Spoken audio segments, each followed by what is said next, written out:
Hello, my name is John Demizio.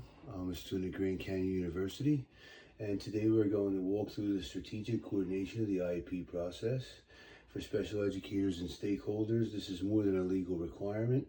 It's a roadmap for student success. We will be covering timelines, compliance, and the power of team synergy. The foundation of the IEP process, under the federal mandate of IDEA, our primary goal is to ensure that every student receives a free, appropriate public education.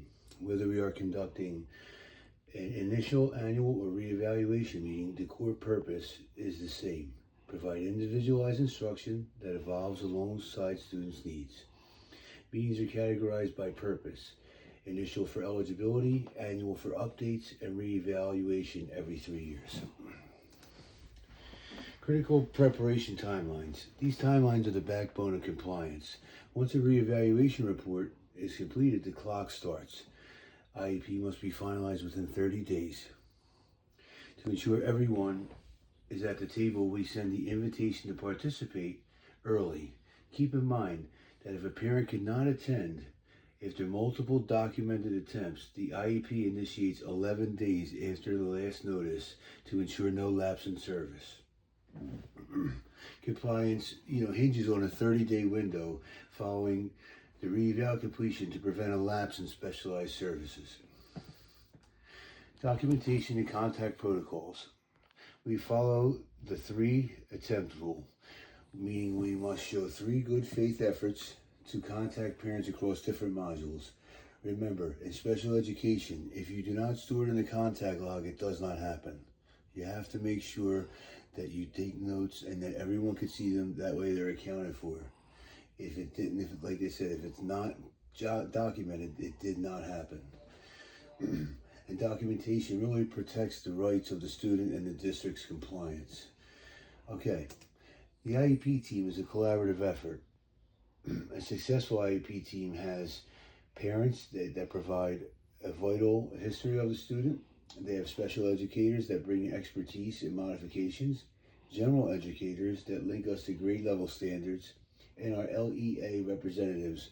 They ensure that the district resources and funding are authorized to support the plan. The LEA representative, usually the principal, is the only member authorized to commit district resources.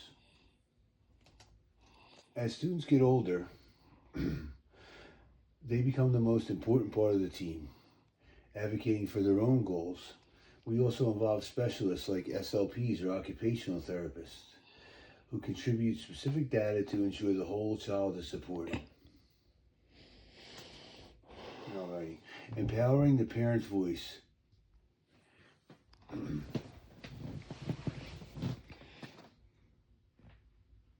We support them by providing a virtual participation options and maintaining a jargon-free zone. It's also best to practice to provide a draft copy for 3 to 5 days before the meeting so the parents have time to be prepared. Best practices are, via phone or Zoom to get the parent up to status. Pre-meeting documentation. Before the meeting even starts, the paperwork must be done. This includes procedural safeguards and the official invitation. So the invitation to participate comes out first. Providing these ahead of time ensures that the family knows their rights and the purpose of the gathering.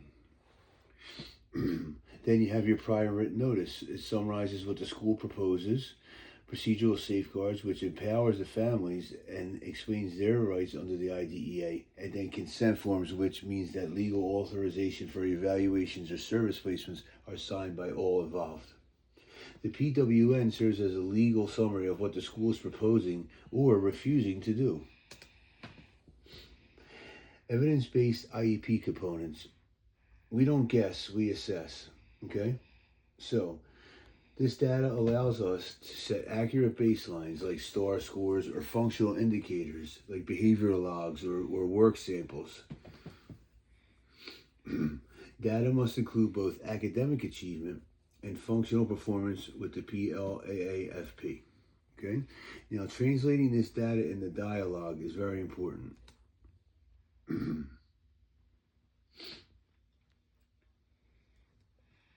this data here, when presenting data to families, clarity is very important.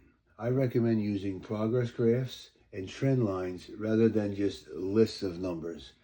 By converting raw scores into descriptions of functional ability, we help every stakeholder understand exactly where the student is and where the students are going. Now, we have professional ethical principles that we have to make sure we uphold. In every step of this process, I am guided by the CEC Ethical Principle 1. This standard reminds me to meet high expectations for students with exceptionalities. My goal isn't just to meet a legal minimum, but to develop the highest possible learning outcomes for every student I serve. Adhering to these ethics ensures professional accountability and student-centered decision-making. Digital facility and synergy. In a digital world, we must look intentional. It is using screen sharing so everyone is looking at the document in real time. I always start with parent input and before professional data to ensure the family's voice remains the foundation of the meeting. So for future collaboration and tech tools, the IEP shouldn't just be a once-a-year conversation. I use technology like Remind or Seesaw to share weekly wins or progress. Also, we use Easy IEP, which is a program designed for everyone to participate and keep a log. And that also provides progress monitoring and things of that nature. And it keeps everyone in the loop for the student all year long. So, in summary, I'd just like to say that organization, compliance, and collaboration are the three things that hold up the student-centered IEP process. Involving the family and everyone communicating, when everyone is on the same page, the best possible outcome can come by. This concludes my presentation. By staying organized, respecting timelines, and valuing our families as co-designers, we ensure our students receive the highest quality individual education they deserve. Thank you for your commitment to our students' success.